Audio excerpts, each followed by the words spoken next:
Dia do Mercosul. Futuro do bloco na nova ordem mundial exige fortalecer a integração. Em um contexto internacional marcado por tensões comerciais, reconfigurações geopolíticas e ascensões de novas potências, o Mercosul enfrenta a necessidade de redefinir seu papel e relevância. Esse texto é do Joaquim Andrade, da agência Pacurondo, da APU. Um texto enviado diretamente de Montevidéu, com tradução da Ana Corbissier. Gui, o que você destaca pra gente? Esse texto, a gente publicou ele aí para a gente refletir sobre o aniversário do Mercosul, que foi na quarta-feira, dia 26. São 34 anos de existência já desse bloco. Esse bloco ele é composto, os 4 membros principais e fundadores são Brasil, Argentina, Paraguai e Uruguai. E ele diz o seguinte, que em meio às mudanças geopolíticas que estão em andamento hoje, o surgimento de novas potências, o Mercosul é colocado frente a desafios internos e externos. Então, no âmbito interno, o que ele precisa é analisar a questão da integração, tentar fortalecer essa integração, porque existe uma divergência entre os países sobre flexibilizar acordos econômicos com outras potências, por exemplo, com a China ou até mesmo com a União Europeia, e no âmbito internacional se relaciona justamente com essa questão, né, com a China, com a União Europeia. A China ali crescendo ali como a maior potência econômica do mundo, muito interessado em fazer acordos aqui com a América Latina, só que existe o Mercosul, e aí o Brasil, por exemplo, e a Argentina geralmente refletem, criticam, analisam que uma aproximação muito direta com a China pode enfraquecer o bloco. Então, de modo geral, essa é a reflexão do texto, e agora a gente já pode passar para a Vanessa para ela ajudar a gente a analisar aí. Bom, gente, então, por que a gente resolveu trazer esse conteúdo, né, do Mercosul? Porque é muito importante. A gente tem um bloco já com 34 anos, já chegou na fase adulta, né, digamos. O bloco está na fase adulta e ele é muito importante para a economia dos nossos países, para Brasil, para Argentina, Uruguai, Paraguai e agora a Bolívia, que é o membro mais novo a integrar esse bloco. Além desses países, nós temos também a Venezuela, que está, digamos, que tomou um gancho e ainda não retornou ao pleno, né? Não retornou ainda ao bloco. E por que ele é importante? O Mercosul está morto, a integração regional não existe, não vai existir. A integração regional ela é um processo e ela existe. A questão é que este bloco, o Mercosul, principalmente, ele não tem nada de ideológico, ele é um bloco comercial. Ele foi criado ainda pelo governo, se não me engano, foi criado em 1990, tem 34 anos. Agora eu esqueci qual é o governo que criou, mas ele foi criado por um governo neoliberal. E a ideia era simplesmente por isso que ele é um bloco comercial, né? Mercado Comum do Sul, ou seja, está falando de comércio. Ele tem uma visão estritamente comercial. E ele foi evoluindo. Então, hoje, por exemplo, a gente tem certos benefícios como cidadãos no Mercosul.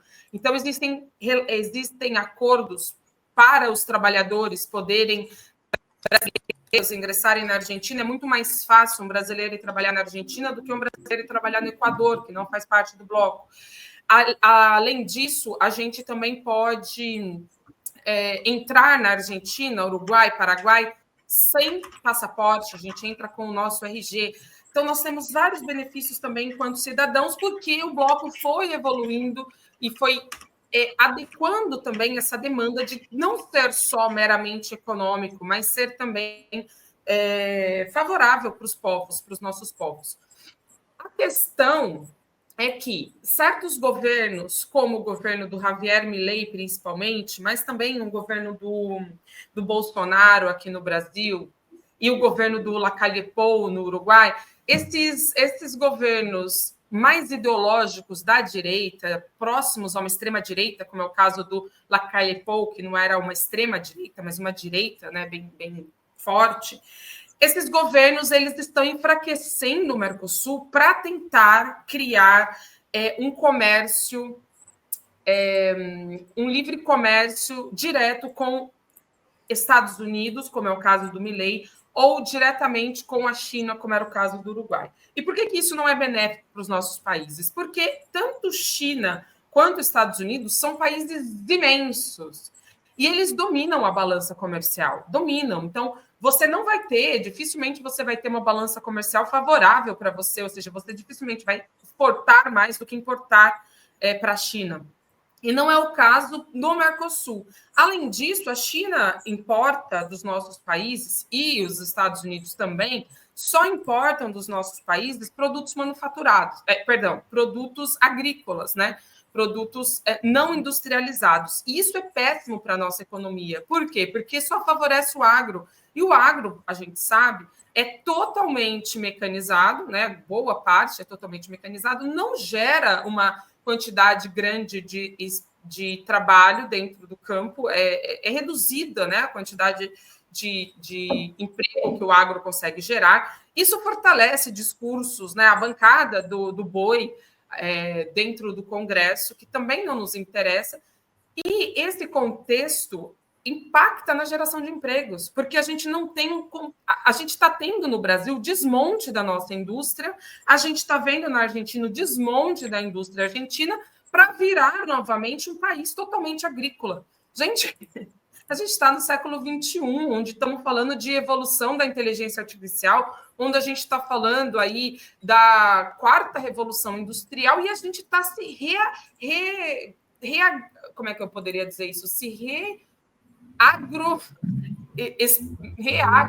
sei criar essa palavra, mas a gente está se tornando novamente um país agrário, né? E o impacto desse desmonte do Mercosul as nossas exportações e importações com a Argentina, nosso principal parceiro no Mercosul, caíram. O que isso é importante? Ou seja, quais são qual o tipo de comércio que a gente tem com a Argentina? Os dois principais produtos de um país e outro são energia elétrica, no caso do que o Brasil exporta para a Argentina, né? Soja e, principalmente, partes de produtos, partes de veículos, né? Então, peças para veículos. Isso fortalece a nossa indústria, né? Uma indústria pesada de autos, né? Automóveis. Fora isso, a gente também exporta para a Argentina minério de ferro e energia elétrica ali, principalmente por conta de Itaipu. Isso é muito importante, né? E a Argentina, e também produtos têxteis e sapatos, a gente exporta para a Argentina. Então, entende como isso favorece muito mais uma indústria diversificada do que simplesmente exportar soja, milho e qual é o outro produto que a gente exporta muito? Soja, milho, enfim. Café? Tem um outro que é bem impactante, mas que esteja o café.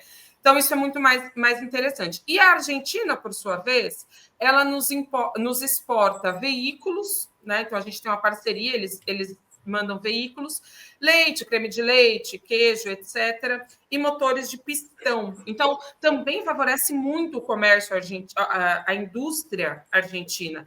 E a gente sabe, cara, o quanto a gente lutou para ter uma indústria, né? Vem aí desde o processo do Vargas, com a criação da CSN, ou seja, um processo de nós produzirmos nossos produtos pesados aqui, né? Então, automóveis de grande tonelada, automóveis grandes, né? Tanto para a área da agricultura, quanto também caminhões, etc.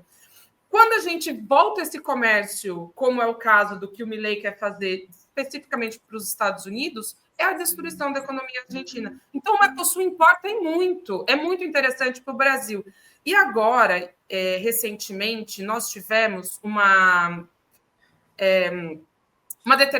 um acordo novo no Mercosul que é muito importante. Então, em dezembro de 2004, foi aprovado 49 milhões de dólares. Então, pense que nem é tanto dinheiro, mas que é muito importante.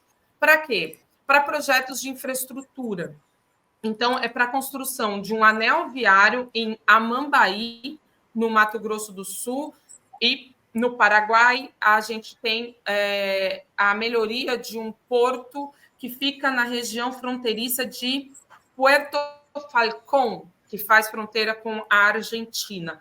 No Uruguai, a reabilitação da Rota 610, que é uma estrada, né, importante dentro do Uruguai. Para quê? O que me importa, Vanessa, esses projetos? Porque esses projetos têm relação com a integração regional, com a melhoria do escoamento das nossas produções internamente. Por exemplo, para o Paraguai, por que o Mercosul é importante? Porque o Paraguai é um país muito pequeno. Quando um país muito pequeno faz um acordo de livre comércio com um país gigante, ele sai perdendo. Ele vai exportar mais, é verdade. Então, ele vai exportar mais soja, ele vai exportar mais grãos. Só que isso, embora favoreça, pode crescer o PIB, etc., mas, como eu já disse anteriormente, não gera empregos, não industrializa o país. E, geralmente, as condições nas quais Paraguai e Uruguai conseguem efetivamente negociar com esses países são desfavoráveis. Dentro do Mercosul e negociando como bloco, as condições são muito maiores. Por quê? Porque o mercado consumidor é muito maior, porque a oferta de produtos é muito maior, porque a gente vê como um bloco, ou seja, Brasil, Argentina, Uruguai, Paraguai e Bolívia atuando juntos. Então, imaginem o ganho do Mercosul com a Bolívia, com as discussões do lítio. Então, a Bolívia negociando diretamente a venda do lítio é uma coisa, que é o que está acontecendo hoje. Mas a Bolívia negociando em bloco, porque a Argentina também tem lítio, é outra coisa. Então, essa é a importância do Mercosul. É por isso que nos interessa tanto o Mercosul.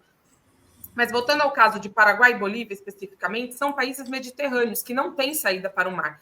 Então, eles precisam muito dos países vizinhos. A Bolívia precisa muito do Brasil, mas a gente enfrenta desafios enormes na questão da infraestrutura. Então, como que a Bolívia pode escoar sua produção para o Brasil se as estradas da Bolívia são terríveis? Terríveis. Isso encarece o preço. Eu estava vendo um levantamento que o Pedro Barros trouxe. Pedro Barros é um grande teórico da integração latino-americana, mas mais do que isso, ele é um grande ator da integração latino-americana, porque trabalha na Unasul, porque trabalha justamente nessa questão da infraestrutura regional. E ele estava colocando que a exportação para a Argentina, né, de um minério específico, então a exportação para a Argentina, saindo do Porto de Santos, custa hoje quase o mesmo que a exportação de Santos para a China. Como isso é possível? Por conta justamente dessa falta de integração e dos desafios que a gente tem de baratear esse custo, entende? Então, em suma, eu acho que essa é a importância, né? E não sei, aí a gente pode abrir para as perguntas e ver também o que vocês querem aí trazer. Tá, eu vou fazer uma provocação aqui, Van. Eu aproveitar, não combinei aqui com a nossa audiência, mas a Simone ela faz aqui algumas coisas e eu vou utilizar isso como mote para te fazer uma provocação para ver o que você responde. Ela diz aqui: o Mercosul não é um bloco neutro, é cúmplice. Enquanto a carne brasileira alimenta soldados israelenses que bombardeiam crianças em Gaza, a soja argentina vira combustível para ataques de ocupação. Isso não é livre comércio, é cumplicidade com o apartheid. E aí eu trouxe aqui alguns dados até que eu já ia comentar com você. Em 2024, o Mercosul exportou 3,2 bilhões em carne bovina para Israel, segundo o Ministério da Agricultura do Brasil. Enquanto isso, Israel destruiu 85% das fazendas palestinas em Gaza, conforme a ONU. O Uruguai, membro fundador do Mercosul, reconheceu o Estado da Palestina em 2011, mas hoje é o terceiro maior exportador de software militar para Israel na América Latina. O que esses dados aqui, mais do que o que a Simone comenta, trazem para a gente levantar? Você acha que existe hoje uma como eu vou dizer isso? Quase que uma... não está me vindo a palavra, gente, mas uma incoerência ideológica do Mercosul, porque muita gente entende que o Mercosul tinha que ser um bloco alinhado ideologicamente também, além dessa questão dos negócios, ou não? Gente, a primeira coisa que eu falei é que o Mercosul não é um bloco ideológico. Quem está tentando ideologizar o Mercosul é a extrema-direita. Então, Simone, eu acho que você está equivocada quando coloca que o Mercosul se resume à extrema-direita sul-americana. Não tem nada que respalde essa afirmação.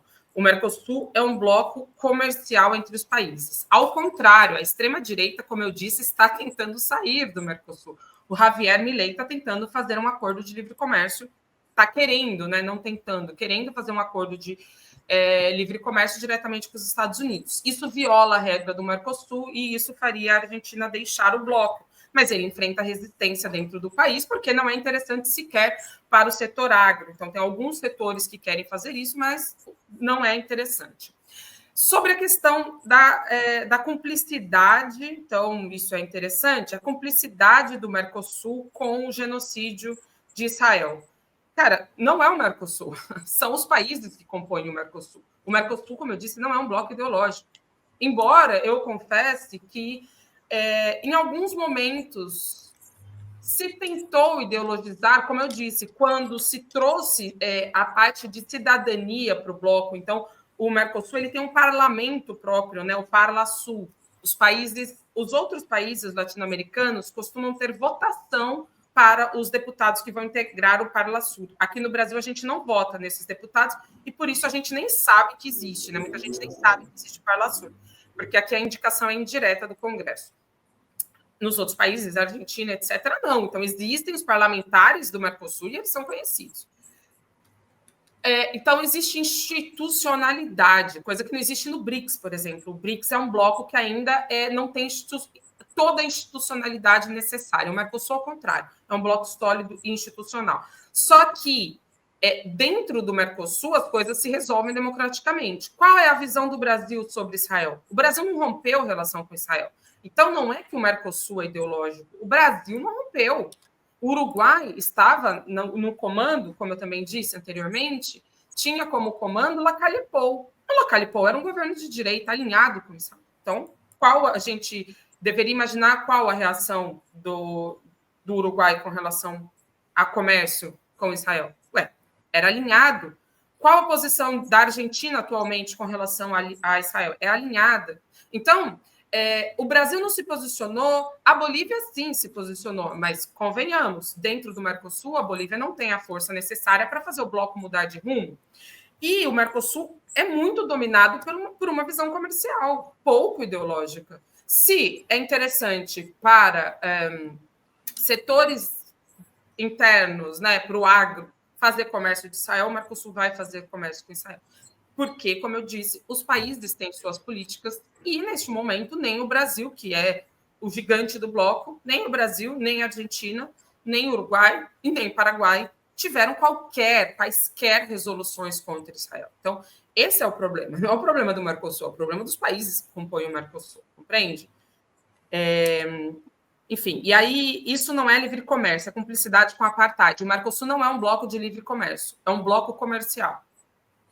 E o Mercosul se propõe a fazer acordos comerciais com outros blocos, como, por exemplo, com a China, que não é um bloco, né, mas a China em si é maior do que um bloco, e com a União Europeia, como está sendo discutida. E aí eu acho que a polêmica, por exemplo, com relação a esse acordo com a União Europeia é muito válida.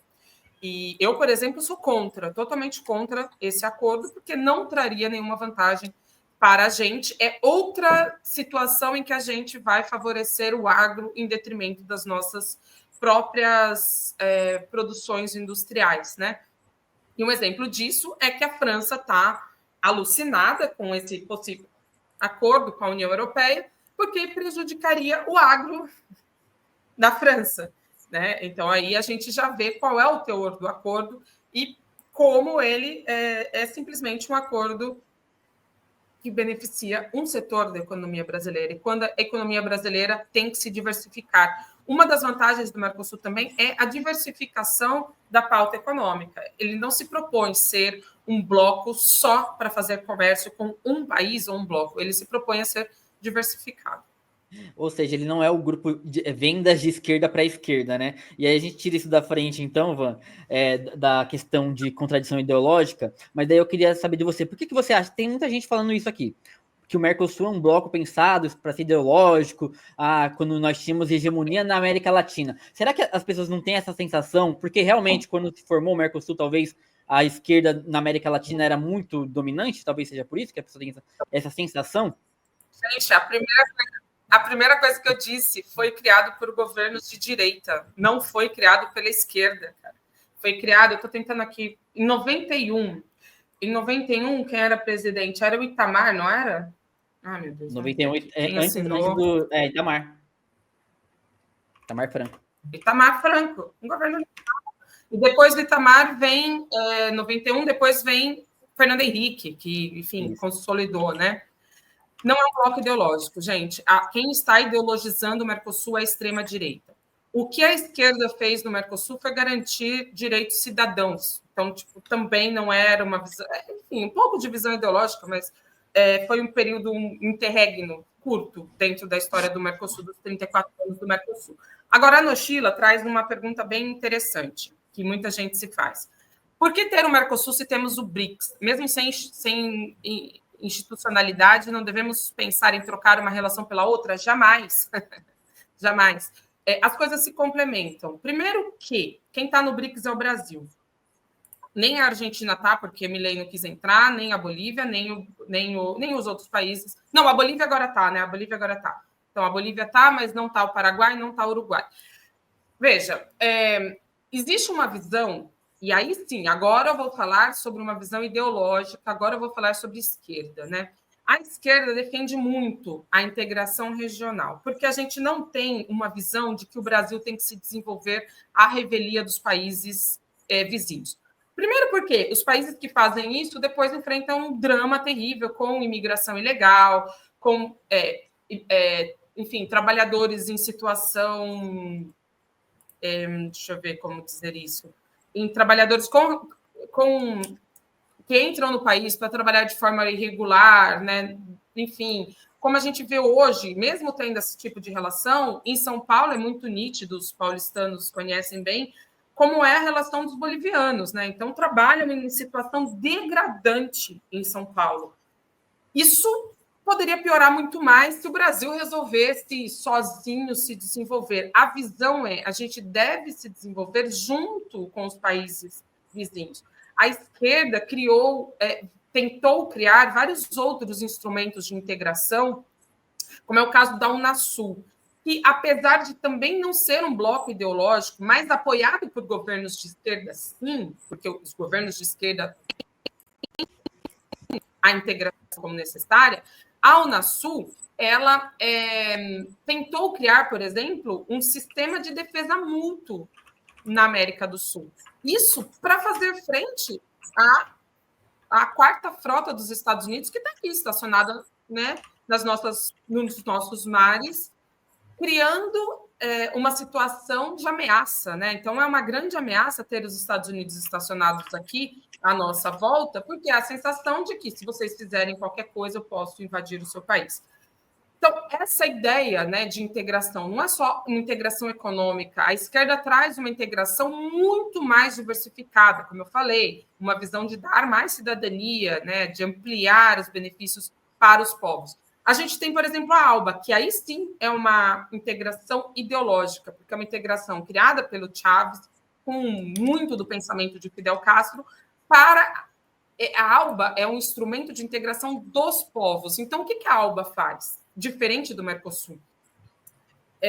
A Venezuela entrega, hoje, muito prejudicada pelas sanções, já não é mais esse cenário, mas a Venezuela entregava petróleo para Haiti, para Cuba e vários outros países caribenhos em troca de alimento, em troca de médicos, no caso de Cuba, em troca dos recursos que esses países podiam trazer para a Venezuela. Mas então como que é? Porque o petróleo vale muito mais. É isso, a Venezuela não fazia essa relação em bens pecuniários, né? em equivalência. O petróleo vale tanto, os médicos vale tanto. Fazia em questão de solidariedade. Então, eu vou fortalecer o Haiti comprando determinado bem produzido lá. E eu vou oferecer petróleo porque eles não têm.